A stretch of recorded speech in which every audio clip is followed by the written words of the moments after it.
Subaru's Starlink infotainment system can sometimes freeze or become unresponsive. The first step is a soft reboot.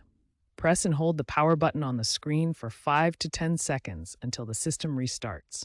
This clears temporary glitches without losing any data. If a soft reboot doesn't work, try a factory reset. This erases all personal data, settings, and installed apps, restoring the system to its original state.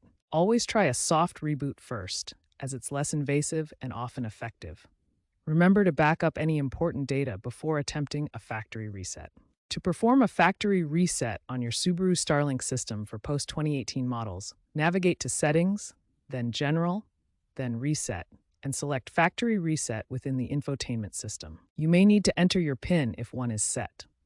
The process can take 10 to 15 minutes, so ensure your car is parked during the reset to avoid safety risks. For persistent screen freezes, make sure your Starlink system is updated to the latest version via over-the-air updates through the Starlink app. Avoid running multiple apps simultaneously to prevent overloading the system. Also ensure strong signal strength.